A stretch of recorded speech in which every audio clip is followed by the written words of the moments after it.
tango ekoki oyoyo tango yango yo ekoki Papa Stéphane Balamwange oyeye. Je m'appelle Stéphane Balamwange, le général de l'armée numérique en charge des opérations. Le prince autoproclamé, chers compatriotes, bonjour et bienvenue sur votre chaîne que vous appréciez, Tango Koki RDC. Oui, je vous informe également que vous êtes précisément dans l'émission Tango Koki. Je reçois pour vous le président, je l'appelle comme ça, il s'appelle Gustave Lutumba. Azalaki te, azalaki na Lualaba. Ngaiti yinda kuluba makambo uti komona na Lualaba.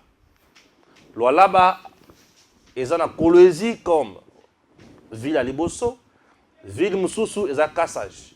Ma territoire est à peu près sur 5. Bonjour madame Fifi Masuka. Aujourd'hui, ce n'est pas moi qui parle, c'est lui qui va parler. Ce n'est pas moi, bateau toi là-bas. Ce n'est pas moi, c'est lui. Alors, en dehors de ça, je vais parler également de l'actualité. C'est ça, les micro-libellés. N'ayambi était dans l'actualité. Pour l'arme, na robeta ye awa. Ce que ça mon bal ya rotombo la loboko. Mais ce qui a meminga musika ngaya nganiteo. Chers compatriotes, Stéphane Balamwange, journaliste éditorialiste. Les communicants de la République. Je suis là car je soutiens mon pays et sur cette chaîne, Tango Koki RDC, nous prêchons le patriotisme, le nationalisme et la méritocratie. Ça, principe d'Abisso. Ok? C'est parti. Bonjour, Président. Oui, bonjour, Balamwange. Kimi Ezali? Non, Kimi Ezali. Non, Mikolebele, bien sûr. Si, Mikolebele, Navandeko, on était en déplacement. Togendaki système Ezalabuka, Mona Buka Kwikela. Moi, je suis à Saint-Thomas. Ouais, un peu. Bukendaki wapi? Non, ça va Tokendaki. Bon, on parle de website Tokendaki dans Obama. D'ailleurs, pour nous, tu logo, tu peux puis nous avons combo et zobé na mapuna. Yo moni que non motu babambie combo Karaba la sorcière. Parce que si vous avez Karaba la sorcière, il faut comprendre là que on a un film Kirikou ya la ndengene. Donc tout le monde avait peur de Karaba la sorcière, mais na souka ma solo Kirikou bête kaodo ma solo changer mboka te koma kitoko bato tout ba koma abike ko na bazonga ba dans la minute na solo ba bato musu na lola bo mona mutawat la aotambola ti veste mais azana ekeko. Donc ça pende keko et keko dans l'essence c'est que on les utilise. Donc on a un système où on ne peut pas parler. Et bazo kanga batu minoko e babambio ta mutakanga munoko mbongo akanga munoko mais ba beta ba réalité au peuple Lualabé azali ko vivre pour une réalité. Mais Dieu avait permis que tout quitta sur terrain avec certains amis au Naotanga Kombo parce qu'on était avec eux, nous étions avec René Tchasouma et nous étions aussi avec Joël Kitenge, biso to ba investigateur. Ok. Donc comme qui n'a vu ça qu'on a na Lualaba, très bien to quitter là qui d'abord dans Lubumbashi. Lubumbashi pèse dans la réalité nango mais na obete yango lobby et surtout ba insécurité, bato bazo kufa donc il y a beaucoup de choses aussi à dire à Lubumbashi et bato baza ko sala yango kuneza bato ba musu ba obete la maboko. Waneza une parenthèse na obete yango lobby. Alors kitaki na Lubumbashi, Lubumbashi tozwa ki na biso mutuka mutuka tokoti Kolwezi et tant tokoti kuna na parce que tofanda ki na Kolwezi ville na kati ya Lualaba. Chemin faisant on a vu des choses. On a vu des choses. Na degré oyo ba chinois, na degré oyo ba libanais. Na degré oyo Lualaba ezali ko produire ba minéraux. Na zo ebisa yo mais otali sikoyo vie oyo population ou le peuple Lualabé azali komene ou la population Lualabès azali komene, il y a un grand écart. C'est comme si Moutouaza na Kinshasa na Moutouaza na États-Unis d'Amérique. Donc dans le lobby kota la kaka bandako batu bazali kolalela mais epesa opasi. Et ça va permettre que pendant qu'on partait, tokenda kuna mbule beta kaka. Ti tozongi a mbule beta kaka. Chaque jour mbule zo beta.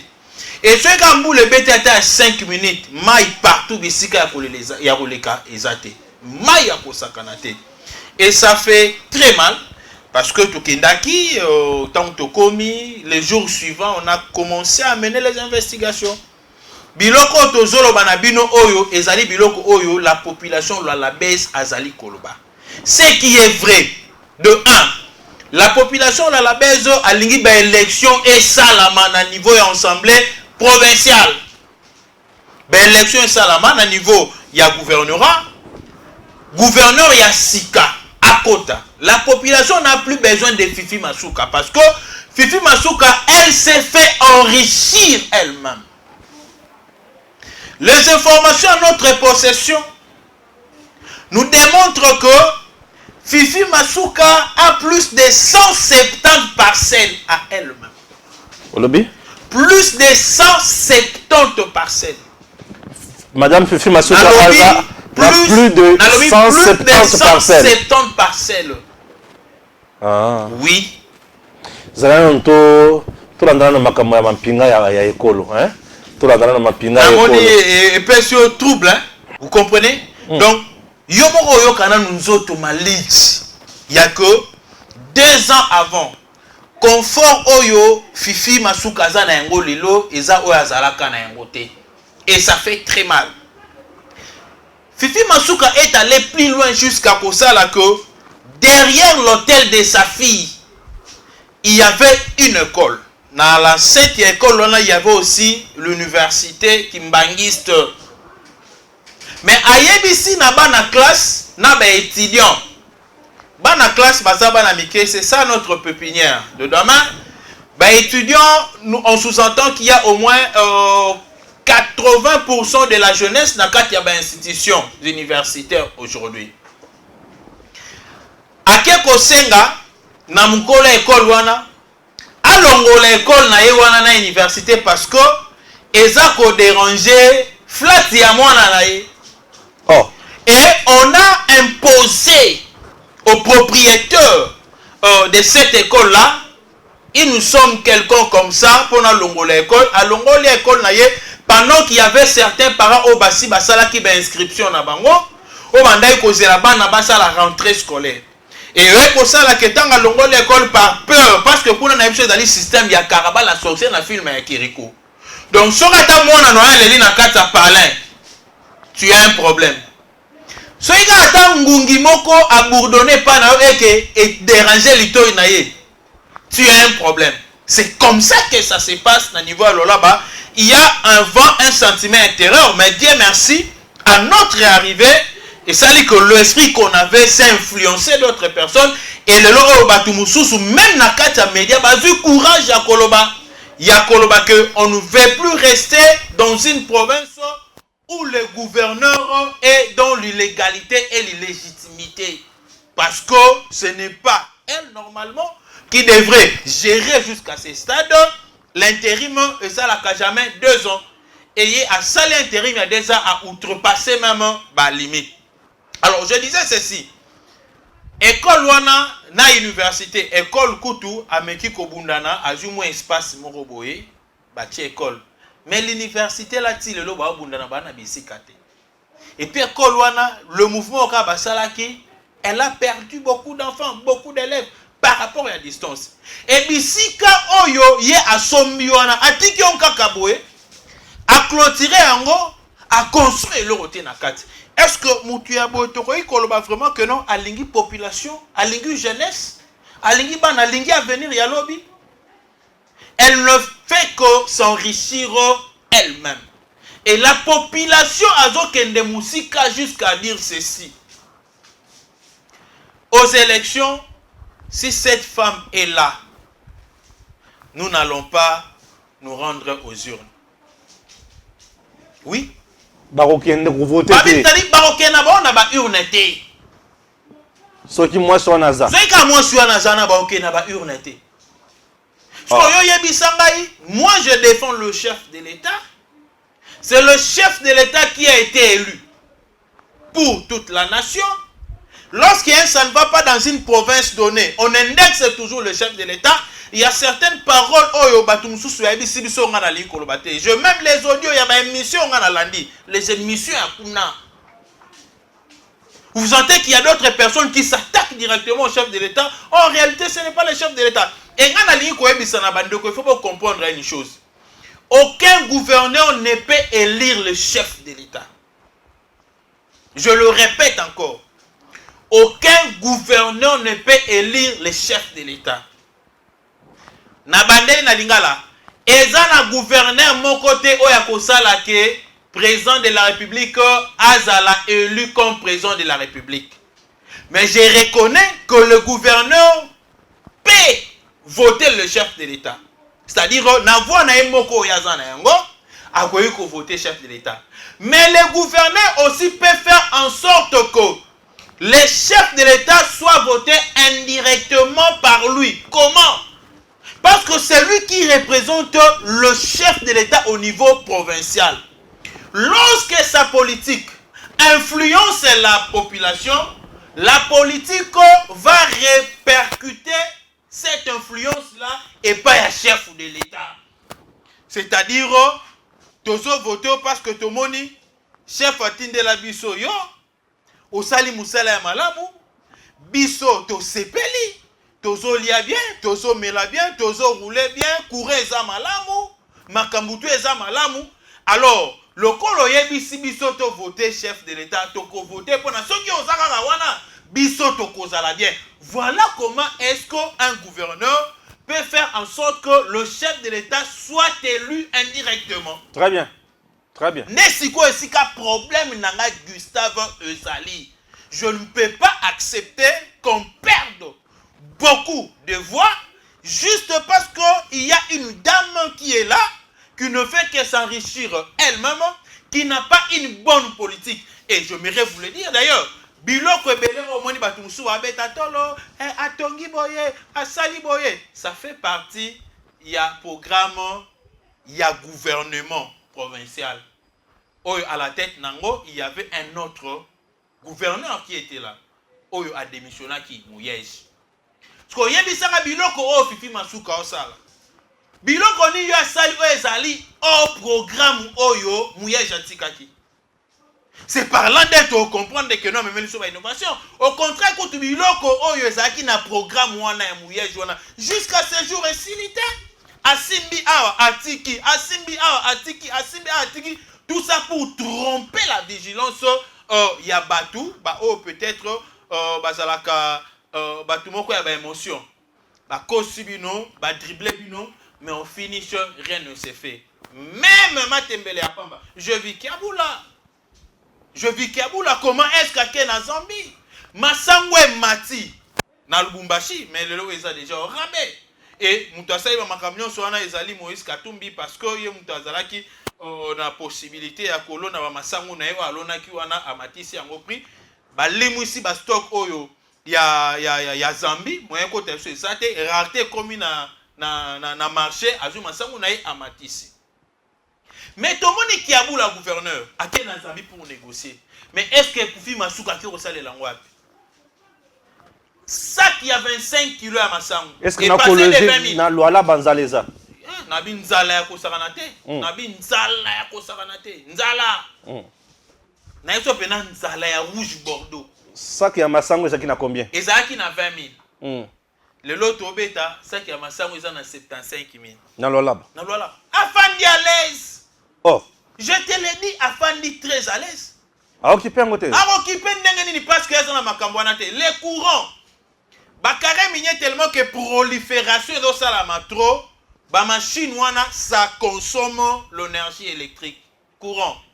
Ba comme ko sale lango, je te l'ai dit, Dieu me témoin. Bisika to fanda ki boko fanda be courir ko kenda ta 10 fois par jour. 10 fois. Si l'électricité aux populations, il faudra bénéficier de yango. Ba affairiste, ba minier, ba bénéficier de yango pour mes athées. Mais ce que la population arrivant, j'ai bénéficié nani. Ba minier wana ba tongeli population biloko bien te. Oh papa. Ba tongeli population d'école te. Au contraire. Ba tongeli population ba centre de santé te. Alobi ba centre de santé ba tongeli population. Rien. ba hôpitaux, rien. Les écoles, rien. Et ça, on a une infrastructure, il y a malamu te bango batongeli na population. Exacté. Au contraire, il y a une nouvelle cité. Où ezali kotongama. Cité wana, le nom m'échappe, il y a cité. Au moins 30 parcelles. Oyo ezali kotongama kuna. 30 parcelles wana. Ezali ba certificat nango ezali enregistré na kombo ya bana, ya ba cousin, ba cousine, ya Fifi Massou. Y compris na ba beau-frère. Non, c'était Mobimba pour na peuple te. Mais pour na yemo pour la famille na ye. Atongi yango pour na peuple te, atongi yango pour na yemoko. Na batuna ye. Na batuna ye te, ça la business. Pour na yemoko na batuna ye. Et vous imaginez Maman beton de mutozo sasaboy. Na lopango esika ya fandaka wana. Selon les informations à notre possession, il y a 2 immeubles. Où ils sont à côté gauche naïe. Hein, tellement qu'il y a un moi c'est côté immeuble, abimi simbo côté à payer. Ben estimation c'est à peu près 4 millions, ça fait 8 millions. À payer nem panja, voisin mesure. Donc ça dit après ba voisin mesure à côté ba zimela ke na carte à côté ba zimeli mon quoi récupérer nyos.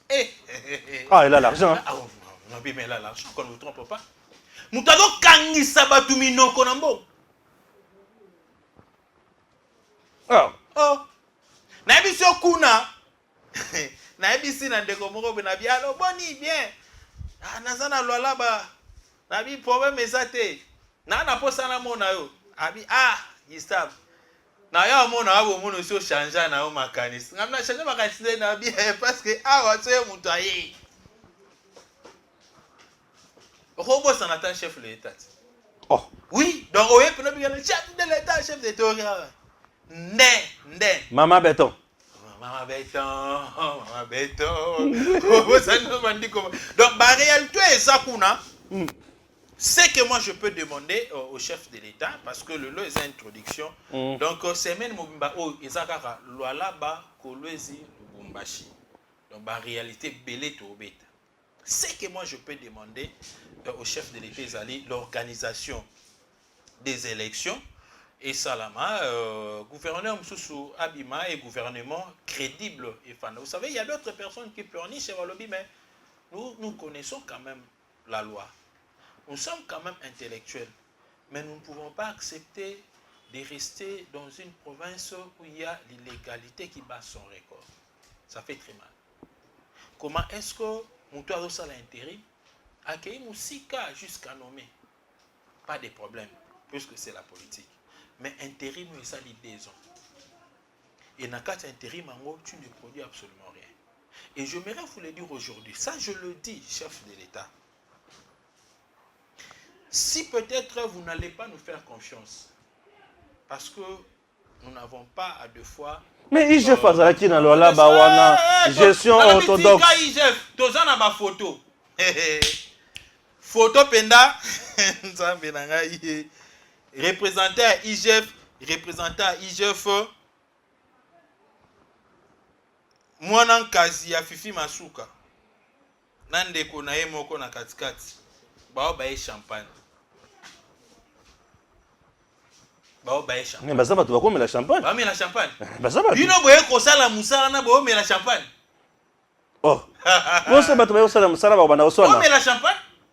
Moussa non bâtiment de les années. Parce que tant qu'on a frais d'émission, tu ne peux pas manger. Tu ne sais pas que champagne quand on peut sur les tentatives de corruption. Quand champagne va opérer sur tentative de corruption, il y a un moment où inspecteur wana ba pesa ba moyen belé. Ça dit sora yé pas na yo, même ata mai na yo aromelaté. Aromelaté, il n'a pas besoin de ton hospitalité. Ba baina ba champagne. Il y a un senga qui contre-expertise ça là. Dans batinda batumsu bakende ou bien cours de compte kende. Parce que na ndenge tu ebeli makambo ndenge zala ki wana. Elle a commencé à co-gérer avec Mouyej. Mouyej a été accusée de détournement, de nini. Mais elle était ensemble avec Mouyej. Vous pensez que maintenant, même pendant que Bazalaki na Mouyej, elle n'avait pas une part de responsabilité. Non, c'est logique. On ne veut pas à la personne. Mais tolika makambo ezalande logique batika ko kosa chef de l'État. Nous avons besoin ya population alors là bazala malamu balinga chef de l'État ndenge balinga ka. Et dans la carte moko ba beta manga na ebisa chef de l'État. Et ça ba tumsusu ba beta ba système moko boy ya contrôle. Azana katanga mais à contrôler loi là-bas. Mais c'est notre adversaire. C'est quelqu'un qui combat les chefs de l'État.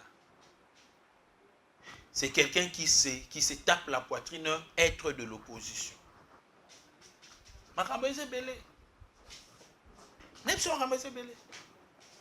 Vous pouvez imaginer... Bon. Confondez le côté pour la monter à ma baie. L'organe ma cambo yo moni. Na lobi biloko nga nazo loba nazo fondé te. Mais nyonso na loba on a un côté.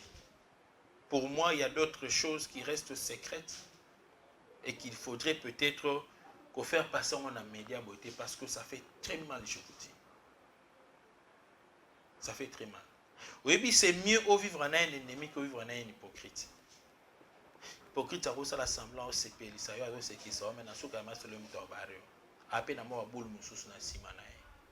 On a compris beaucoup de choses. Tala. Naïb, on a compris beaucoup de choses. Peu le retour et bisayo. So ba tuni biso que non, banani ba bisibino. O tuni nga na loba na o ka ndenge na lobi. Joël la loba nonde na lobi, Rena loba nonde na lobi. Et puis tokende inde pas et puis il y a ba ventirté. Ce sont des grandes personnalités, des notables.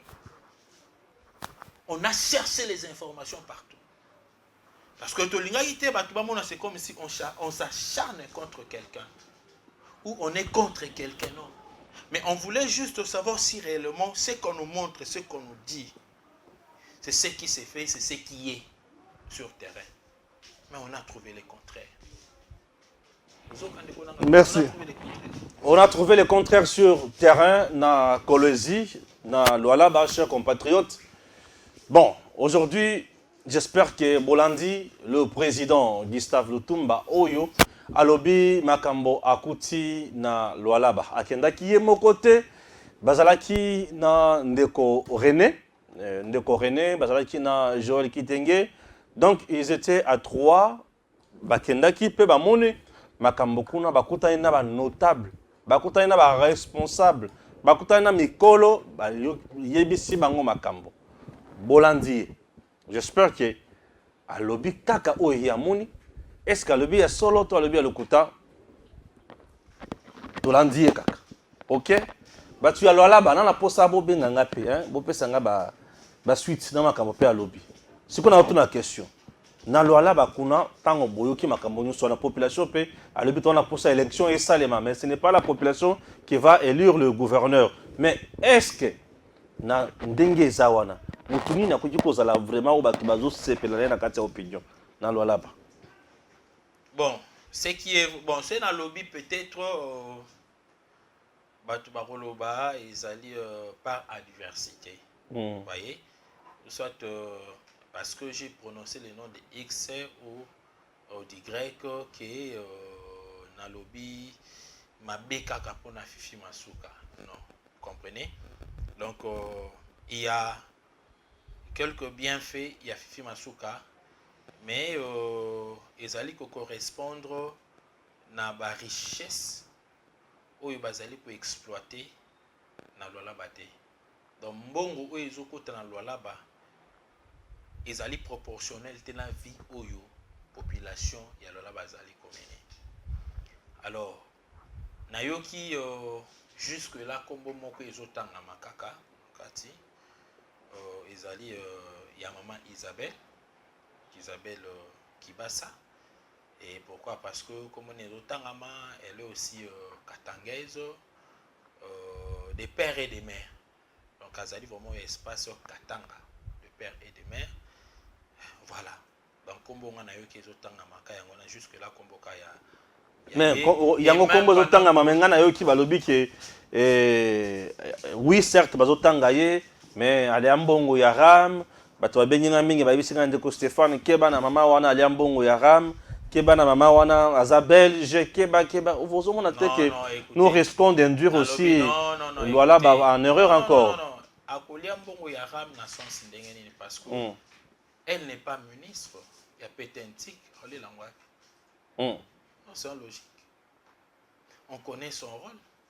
Il y a Zali intendance, il y a chef, intendante plutôt, il y a chef de l'État. Soit que nous les lambons en non, il y a est-ce que c'est la présence de la République qui gère le gouvernement, qui gère les finances du gouvernement ou des ministères? Non.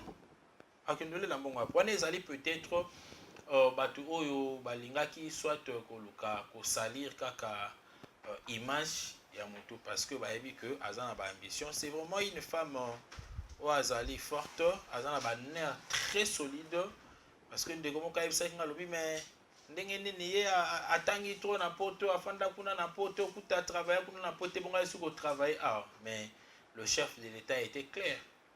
Ben intelligence na biso ba sagesse nyonso to acquérir libanda tu es na ngo apona ko faire développer mboka na biso.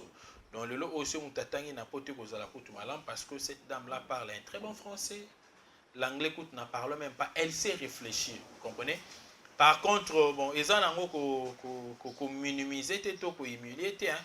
Mais na landa qui intervention ya Fifi Masuka mukolo maman na biso azalaki na Lualaba, maman Denise yaki azalaki na Lualaba mais ba pesi Fifi Masuka micro lo bana français mais na biso ba kake mo ke beta na ndemo ya sakalate, vous comprenez?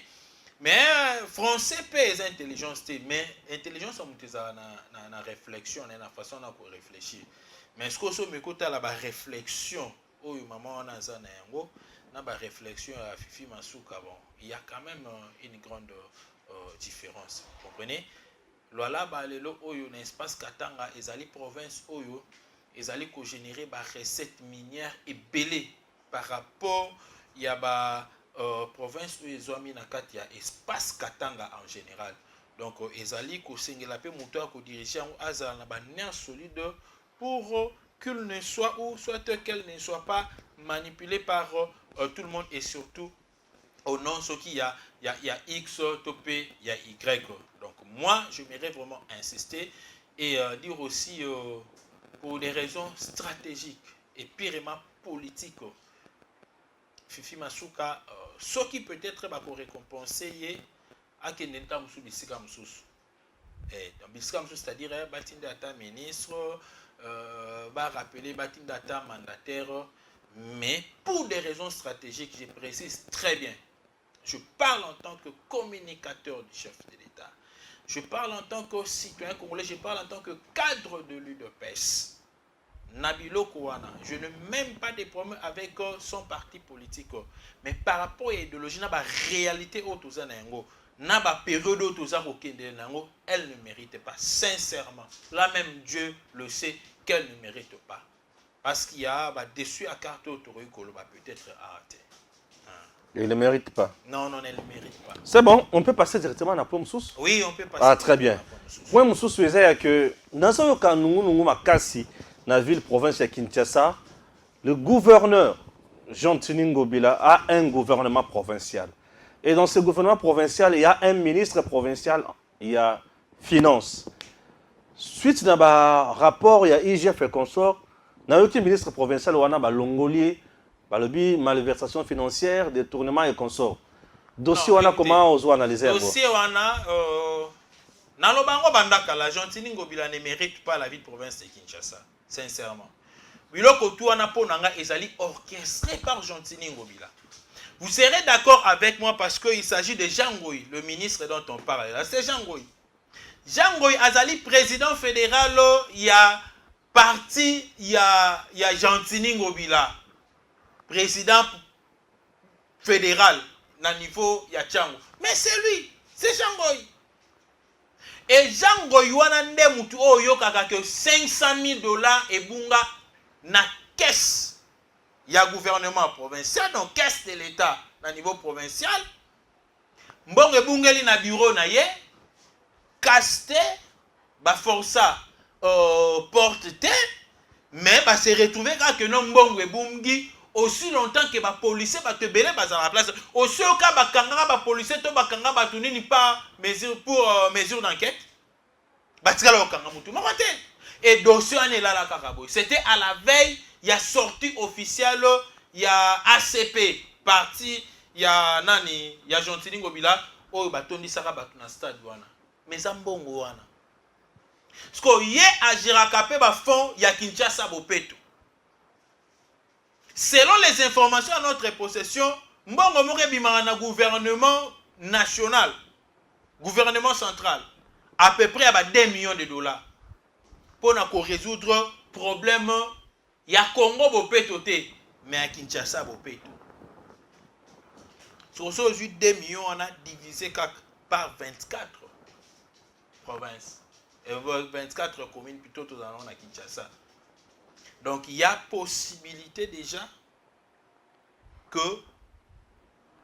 dans la province Moko Azo à peu près, je dis bien à peu près, 700 000.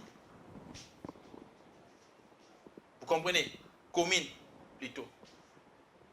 Mais yosko ozomona soki nakati ya 450 000 ou 400 000 comme ça. Maintenant, sorotali nakati ya commune mbongo o babandai ko pesa bango selon baburumeso ba ute ko bima bandai ko zo à peu près $10 000. 10 000. Parce que le reste est en bon wane bandai ko kende wapi et mona nakati.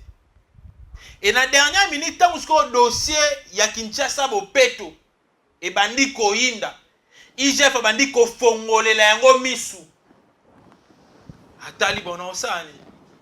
Il faut donc ngana zo mona jango aza sacrifice ya Gentili Ngobila. Donc bon problème exactement na ma il a sacrifié yo. Et c'est la même chose parce que même à temps dans le marché de la liberté il est toujours fruit. Il y a ACP, c'est lui qui est au marché de la liberté. Mais là, comment est-ce qu'il y a des histoires qui se passent? Il y a un flou dans la gestion du marché de la liberté. Et tellement qu'on était là pour dénoncer. Il y a une voiture dans le marché de la liberté. Voiture dans le marché de la liberté. Et c'est tout le monde qui savait que la voiture là c'est pour le vice-président fédéral de l'UDPS. Oyo ACP azali allié na biso. Lui l'actuel administrateur y a marché. Il me connaissait parce qu'on s'est parlé avec lui. À 2 fois bandai ko tunanga pe ko senga mo ba service. Mais tellement que j'étais là pour dénoncer. Et le gens tellement que les gens me connaissaient bandai ko pe sanga toutes les informations à marché de la liberté. Même na mukolo oyo batu ba ozika o bazika ka dernièrement na kati ya maison moko wana na marché de la liberté o batu ba kufaki ba kama plutôt na courant. J'avais les informations et j'étais la première personne à venir pour balancer les informations au marché de la liberté. Mais vous savez ce qui s'est passé? J'arrive comme ça, le messie là donne l'ordre na ba sécurité que non mutu kanange kota isu na kati punate. D'abord, c'était une façon de humilier le parti d'abord l'UDPS, humilier en tant que communicateur. Au même temps, entre communicateur et chef de l'État, tout ça, communicateur et communicateur, bien sûr. Mais je suis quand même un communicateur reconnu. Le chef de l'État. Dans le cadre, il y a, je dirais, il y a qui bon voisinage, c'est-à-dire, il y a les 2 partis politiques. Il ne m'a pas respecté. Et l'esprit, il y a chef de l'État qui a dénoncé lorsqu'il y a mal. Il y a l'ingay qui a dénoncé. Vous comprenez? Donc, je voulais justement que Gentili Ngobila, quand il a pris la ville de Kinshasa, pour lui, il pouvait tout faire. Et être au-dessus de tout le monde parce qu'il disait seulement aux gens, non, Bomi Tungisate, le chef de l'État, le chef de l'État, c'est moi. Un système va dire non, le chef de l'État, c'est moi. D'ailleurs, on a commencé très loin avec lui. Voilà. Maintenant, voilà, on a profité que ça, la makamu et belé, oh yamabe, oh la population qui nous azali ko vivre by fait nango. mais bah effet moko néfaste où ils allaient permettre à la population alors que nous avons eu un bon gouverneur Nakata Mboko. Au moins attaque Kimbuta yang. Kimbuta avait moins ba limite naïe. Mais azalaki à des fois qu'on s'est surpassé. Ko sala makambo au moins akene se pelisipe population pas fandi na anglo pe na ya Kimbuta yango kitoko na anglo. Et loko ya bien o nga na reteni et pas gentil ngobila ya bien o nga na mona na vie na nga banda eza gouverneur. Ezaka tango ela biso e doxy na grand P. Da yelo nga ya bio nga na mona do ela biso e doxy na grand P. To mona ka grand P te, to mona ka ye na misu bote na e doxy, ya yeli biso bango to mona e doxy boy na misu. Mais na suka ya ma cela après komona. Mais to mona ka ndenge mo ka pesa e doxy na grand P nini. Moi ça qui moko boy. Ba memi ba bimba ki ozala na kati kuna c'est pas bon on ça Kinshasa bo fait kenda na kati to e ba ndenge. Donc voilà ce que moi je peux dire. Très bien. Ngobila ne mérite plus la confiance de la population quinoise. Donc azamutu mo il faut retirer penda libanda. Merci. Tozozo dossier Mwanga Chuchu. Bongo to kitasukuna makamusus. Dossier Mwanga Chuchu yoki sango nango. Dossier Mwanga Chuchu le réseau comme sangai. Mingi toye ko comprendre pas na se soustraire te. Mingi toye ko comprendre Mwanga Chuchu lelo. Mais mingi pe to comprendra Mwanga Chuchu banda kala. Oui bien kala. Mais na biso Mwanga Chuchu azala pena ba musée. Mwanga Chuchu. Musée Laurent Désiré Kabila. Bando coopérer na Mwanga Chuchu. Bando sola na Mwanga Chuchu. Na ikiria bato bakima kawana tango yinda ba guerre banini ba guerre ba 98 wana. Mwanga Chuchu azape na lo ya ba Rwanda o bazonga. Mais sko ba yo beta carte na ndenge mususu. Ayo kote na nzela ya CNDP. Vous comprenez? Bakunda bakei ba beta ba carte na bango na ba Joseph Kabila. Yango mona nga lelo so mutalo ba ke non Joseph Kabila. Je commence par maudire la personne là et je maudis donc je maudis d'abord la personne là et je maudis encore Joseph Kabila parce que yenda yeko ça la carte o balinga ba beta na musée au musée ra ko timbela la dernière minute mais malheureusement d'ailleurs Kabila esko ko achever carte yango la pesi bango pena ba poste stratégique na ndemo yo sakana te bando bon lobana no na robeta quelque part lobana de bando kontra de Mwanga Chuchu ba fanda na bango ba grand boss et le long ça nous laisse perplexes lorsque nous apprenons que l'immeuble intelligent serait un propriétaire ya monsieur Mwanga Chuchu. Ça nous laisse perplexes. Et Matata Mponoki s'était tapé la poitrine pour la Kolobakeno pendant qu'il était là, on a eu à construire un tel immeuble. Et ça, le Koutate, ce n'est pas de la haute trahison. Tel niveau Oyo, bateau ba dirigeant Kabiso à l'époque, ba mémé la Kabiso. Ne mutu nyonso azali koteleme la loi, il y a des pères et des mères, il faut mandana kolande la mutuana. Boluka boye ba tata na enani, mama na enani, koko na enani. So moninga mutu otelema na luko e ba ramification des anan. C'est rare ça peut-être il collabore avec les collabos. Les gens qui ne veulent pas c'est que le Congo est à en paix. Mon frère, ça fait très mal aujourd'hui. Les gens locaux à Mwanga Chuchu, tondimi binu, bofani nakata mboka na biso, mais vous vous organisez en milice pour la exterminer biso. Qui était Mwanga Chuchu pour à détenir baminduki à l'olenge boye panaï? Est-ce que ce sont des choses à encourager? Et le aussi à la que non, pour la présidence de la République, il faut des pères et des mères. Nazomona batu mususu, o mitue kota bampese. On vit cette tête. La loi est impersonnelle. La loi est impersonnelle. on ne vise personne. Mais ceux qui les lots oyozali ko se retrouver na kawana, ce n'est pas notre problème. Ce n'est pas notre problème. Vous comprenez? Ce n'est pas notre problème. Nzambe tanga bandi ko fanda na Adana Eve. Aïbsa bango jamais au kobomate. Aïbsa bango te. Nzambe aïbsa bango te. Atika bango ba fanda chaque jour. Mais Adam baboti Caïn baboti Abel, Caïn barre Abel. Nzamba silika pesi etumba baboti Caïn kende. Mais Nzamba tigala ki jamais kobimisa mibeko pona koyeba na ko redresser bato. Mais tala siko mibeko ekobima. Mibeko ekobima na nzela ya nani? Ya Moïse. Nzamba bi ne tué point. Wana Moïse avant qui massé abomaki na Égypte. Dans Moïse aurait koboulé que non, c'est que Nzamba aloba ne tué pas bandaka la nezala. Nzamba ekolobela ngango.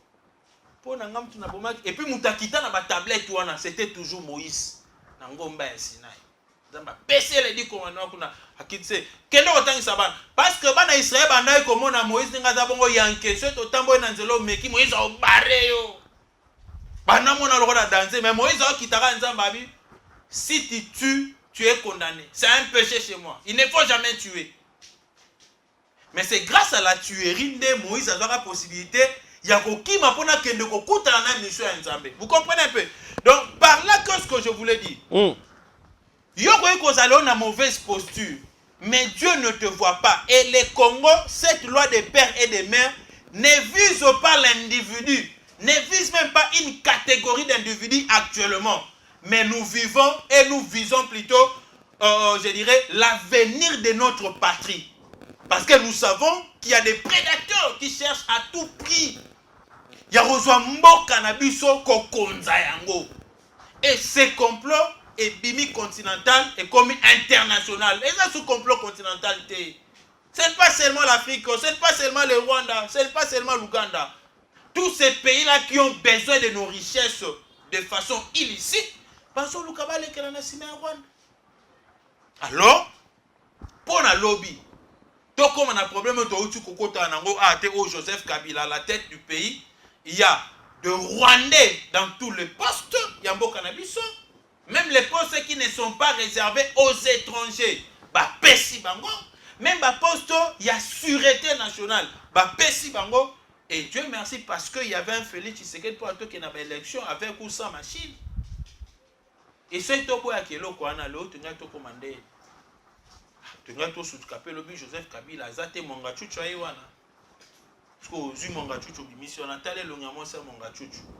Talamona Mongachuchu. Akokani ni na yo, ni na nga, ni na René, ni na Julie, ni na Joël. Mais Akokani quand na Mongachuchu na Paul Kaka. Non, ça ne se fait pas. Mongachuchu Akokani quand na Paul Kagame. Akokani quand na Paul Kagame, Akokani na Nanya.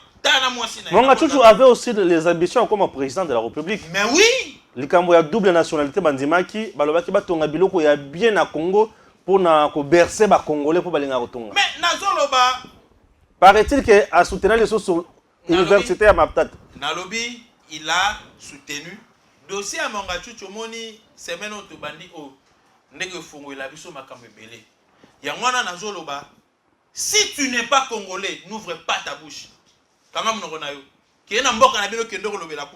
Mais si tu es congolais, betaka maboko chaque jour la loi des pères et des mères. Parce que l'on peut sous qui ça des pères et de mères, gestion n'est pas peut-être parfaite, mais à cause de la jamais la conscience, ton intention, il y a côté kamboka nae, toko sacrifier sa population.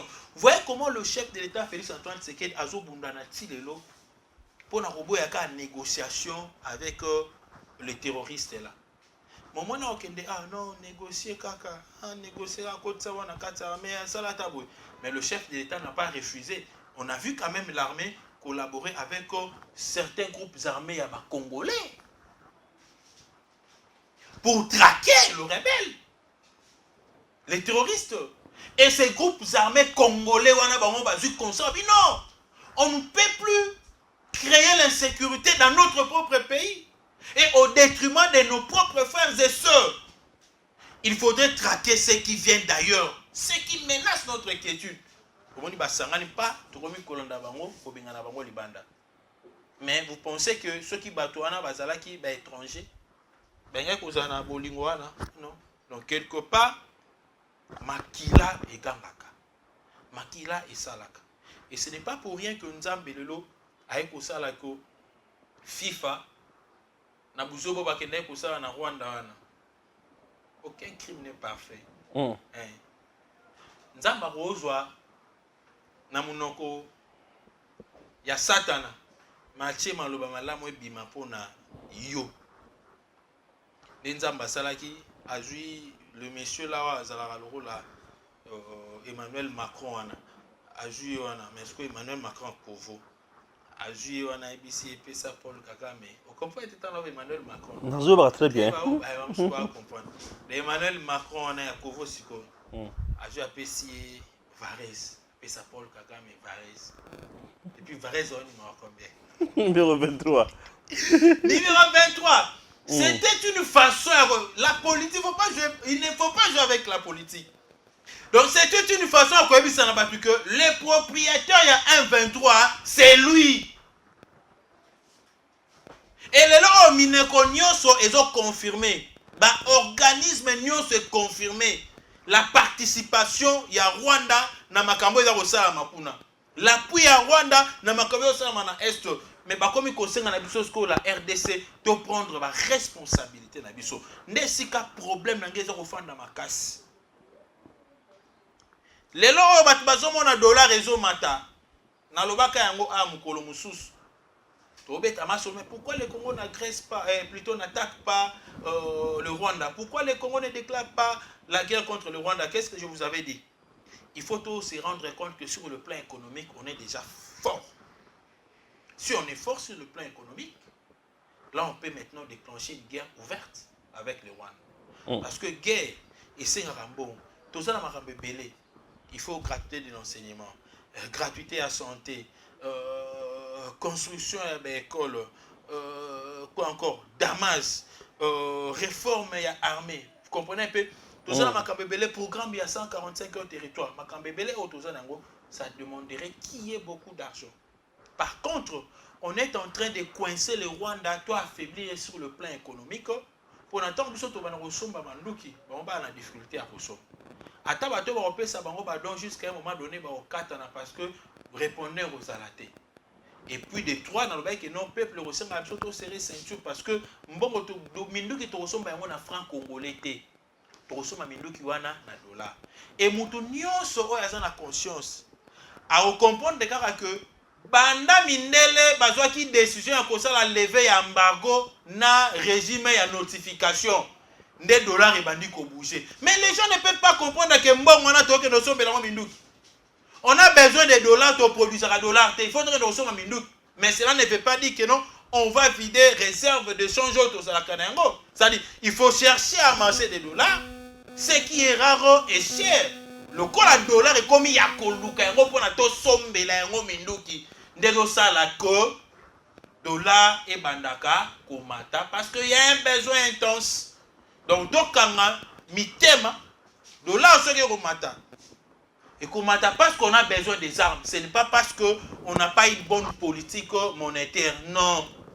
Mais c'est parce que les besoins tous en ngo kosomba ba anje ou tosomba kana doti kosomba ba blendo de là de 20. Blende musomo na ngo $500,000, $700,000. Il y a deux avions, il faut tosomba ba Sukhoi na yoki 27. Ce autant que d'abord somba combien 27 millions, il faut combien? Sukhoi 27 déjà. Donc Baminduki Amakaso et Photosombe, c'est de l'argent. Donc on peut se risquer comme ça, dans un laps de temps ou soit dans 2 ou 3 mois, de se retrouver que l'État congolais a mis ici 4 milliards de dollars. On a biloko mibale.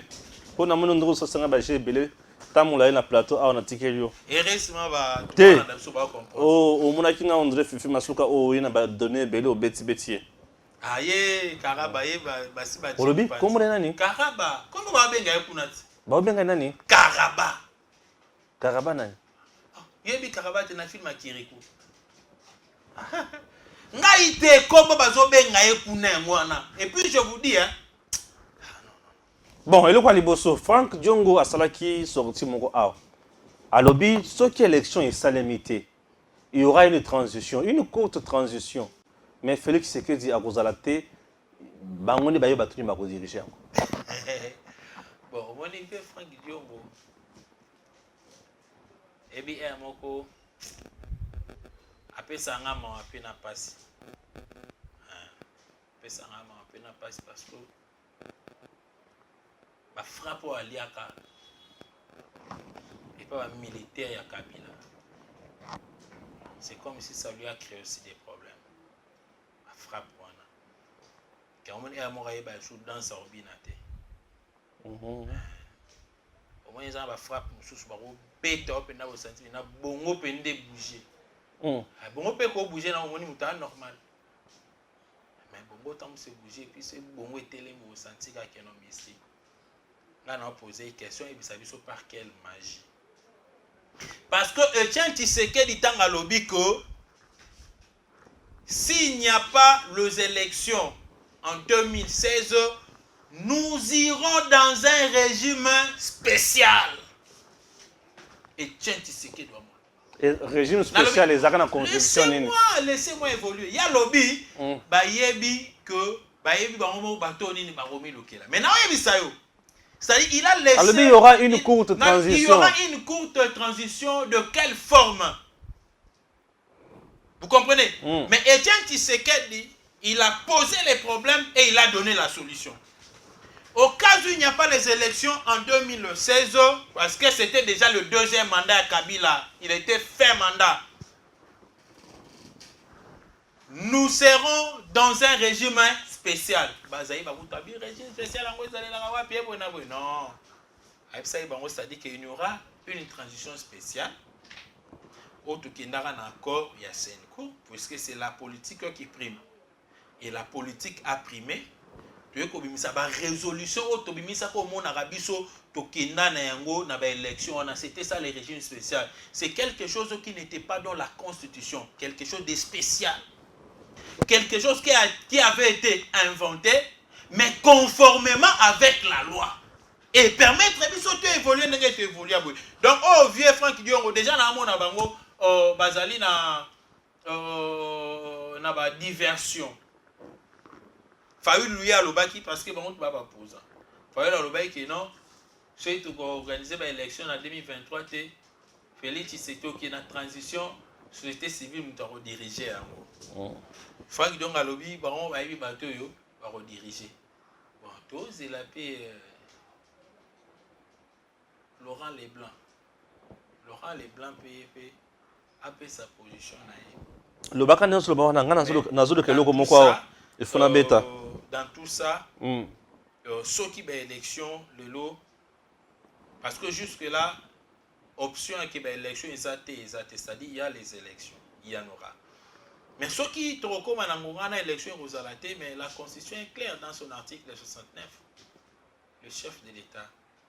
Voilà. Oui, 70. Dans le article 69. Non, voilà ça, garant à bon fonctionnement de l'institution. Non seulement garant à bon fonctionnement de l'institution, mais il assure la continuité de l'État. C'est le chef de l'État. Non seulement il est le garant, mais il assure la continuité de l'État. Donc quand on parle de l'État, le premier État dans un État, c'est le chef de l'État. Ah oui, mais c'est lui. Le chef de l'État, c'est lui-même l'État. Il y aura ce qu'on. Puisque nous avons ramassé ce qu'on a belé. Vous avez pensé à quand est-ce que vous avez pensé à Bimisa? Bimisa. Et on a dit qu'on a dit que l'homme a ouah. Eh, quoi que l'on a maté, que l'on a demandé. Bimisa, tout le monde a pensé ça. Bimisa. Nous avons un péro loira à Zolobake. Bochaka Mounokaka, na chef de l'État, na Kabila même. Facha zotambo na ba pays mususu pona koluka bakuta na Kabila mais Kabila boyo kusolo nayi papa yango na otanga tala omoni ba blog mususu par respect par respect ya bandeko na nga mususu parce que eza makambo ekomaka na vie omoni eza maladi mususu mutabelaka asenga ngo te koma mais komaka par nature alors so komi kokanga na mingi komi lokola licho eza malamu te mais il faut y barrer que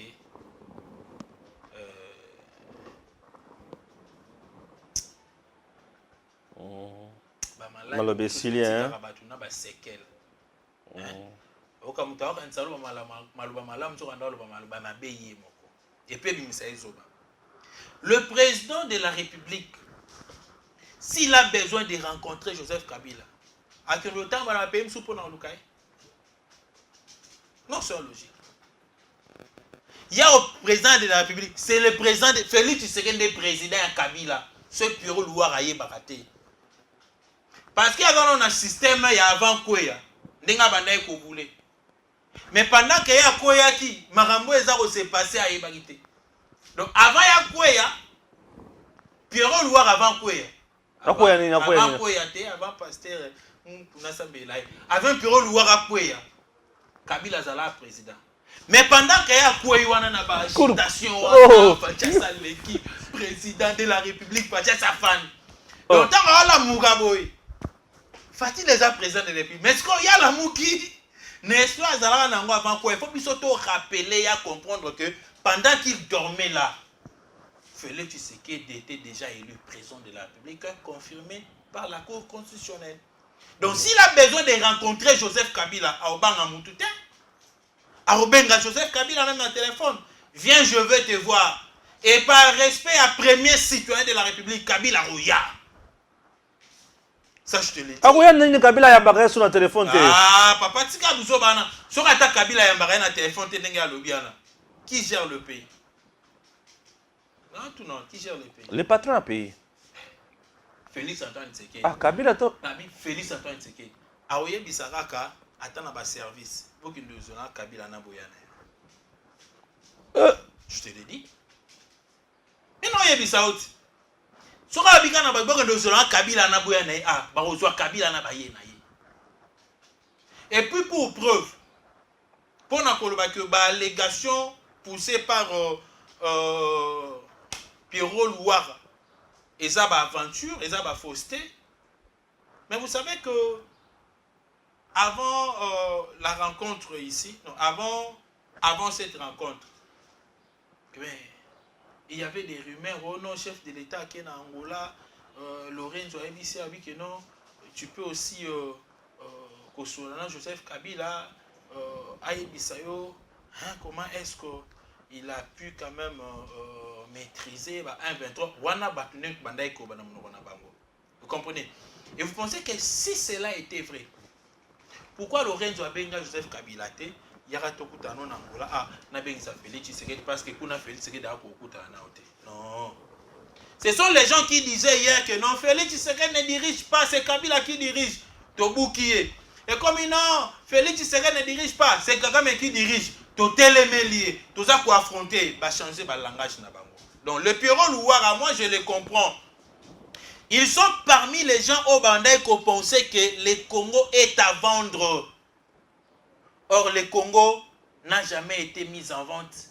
Et le Congo ne sera jamais vendu parce que, aussi longtemps que la population vraie sera là, le Congo n'a pas sur le plan sécuritaire. On a eu à affiner les informations. Et moi, je regrette aussi. Naba ministre Moussous de tutelle là, je me réserve d'abord. Tant biloko e yaka a e baluki a. Ne tourbe ba na bino. Yango na gouvernement il faut bima rapide ba incompétent Moussous ba longa na ba complice Moussous bazali. Comment est-ce que le service provinciaux ba ko kopesa bino ba rapport ya makambo ezali ko salama ya ba tumoko X to pe Y. Vous avez ces rapports là, mais vous n'agissez pas. Tu as un sac qui a des informations. Et puis, les informations qu'on a en PS. À toi, mais la justice. Na ben dani muta pesa une information. Tu as fait une information. Bon, ce qui a wangani. Ah, mon ami. Bato ebele bazana na olobateka yi. Ah, maman Olive, maman Olive, maman Olive. Donc, ba Pierrot Louara wana, baza batu moko boye. Il faut bakumisa nzambe peut-être de bakutana ba pasteur moko na ba vie na bango. Parce que ce bakutana ba pasteur wana te. Mais lolo autant mususu funya boye libela ke ipe na ye. Mais tant que linga beta masolo ya Congo na ba anglais moko ya ko déstabiliser famille talara bien. Il pas d'ose à la frapper na loi des pères et des mères. Il pas frapper. Il y a un là qui est so moni mouton télémé la loi des pères et des mères. Landela y est bien. Landela ba ramification. Au coup takara que non na kati na yeboy. Tant sou bo congolais 50%. Mais 50% bo congolais to boité to lobby hein. Occuper poste nyonso mais pas ya présidence de la République. Vi makambo biso to mo na Congo. Nous allons partir. Toko tikaka ba na biso. Ata bano bakia na bapoto na monaka seimo na Brazzaville yinda. Batu mususu nga na za congolais bazongi se on dit Mathéo. Yo pose la congolais quand tu es un étranger dans un pays quelconque, okito mateba keno ato bombi ba oyeba yo na bato ba yeba ba beta déjà code wana ya koya. Mkolero yinda ba ozongi sayo. Na Angola to mona bazongi sa batu mususu. Na Afrique d'ici to mona bazongi sa batu mususu. Donc c'est-à-dire un jour pe ba muso ata ba na États-Unis d'Amérique wana ba ozongi sa bino bozonga na mboka na bino. Vous êtes les originaires de la République démocratique du Congo. Rentrez chez vous. Parce que quand vous allez rentrer chez vous, peut-être que ma cache c'est si là yo kala. Merci beaucoup. Zélana. Na si c'est émission. Parce que c'est bien. On a pourtant cette émission. Parce qu'il faut une émission ici la malam. Parce que avec les peuples on trop. Merci beaucoup na maman Olive. Au lobby Joseph Kabila ça David, oui. Merci. Puisque David il faut y avoir bon mais la vie sur Goliath. Aya aussi ça makambo o ya tikaki pour banda ba vanda ba sale pe le mogote. Merci nazo clôturer émission. Seigneur. Zambe bate. Tu as clôturer émission, nazo clôturer émission. Naza la réponse na pesa. Mais na tout le monde tourna te. Ah Seigneur. Tu as clôturer émission. Oui, Joseph Kabila c'est un David. Na tout le monde tourna te. Na lobby je na kati. Mais gars il a aussi cette émission. Oh là là. Pour on a tikelo aussi ça no ngate na loba. Na moi de la femme on a passé maman nyoso bambote na bino. Je respecte toutes les femmes. Oui, je sais que Joseph Kabila c'est un David. Sincèrement. Oso répondre à tout le monde. Oso répondre. Non, qui passe. On a raisonné congolais na biso mo à l'époque. Azala master ya cousin na mongo comme Eric Lenge. Donc Joseph Kabila c'est un David. Congolais David. Congolais yo raisonner ça congolais ni. On a raisonné azala master ya cousin na ngai. Eric Lenge. C'est un Congolais mon quoi. Yo ka komona Eric Lenge. C'est un Congolais entre nous Congolais. Na raisonné ndenge le lot tobe tama solo ya David, mais so ta l'histoire ya David na Bible. Ebinde Salomon botamaka. Ndenge Salomon bota. David a menti likolo ya to royal. Abeta betaka miso. Aboira miso amoni Bersheba. A laver. Hein? Premier regard. Deuxième. Type nani? Oh. Hein? Uri, hein? Uri type naï. Uri. Ala pe soda. Uri. Botinde na bitumbadi. Tinde na bitumba. Barele ngaye. Ba baré a récupérer moi ça Uri. Bota na Salomon. Wana David ya Bible. Parce que tant qu'il y a Zoloba, Joseph Kabila Zali David. Moi je comprends. Joseph Kabila Zali David.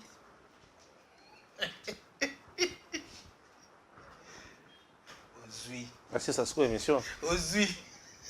nazuni Ozwi. aza David aya kosilisa aya continuer œuvre oyo atikaki na chevet Nzambe aboyi David oyo bayeba kokuta kosala mosala te Olive Lembe omoni ba prophétie mususu oyo abetelaka Emmanuel Shadari Jana bala nzo ndekse na okozwa te yokozwa te kobima te Shadari tokena ba élection boyi Shadari a vite donc maloba neso azolo bango ce n'est pas l'esprit de Dieu ndeko tolo bana kat na zambo ma Satan yelo bela na confusion alobiko aza David azonga ya kosisa musala oyo ya bandaki. Par contre na Bible Joseph Kabila aza David. Na Bible Joseph alobike non nzambe na linga tongela au temple oyo ngamoko na banda na tilisa. Ça va.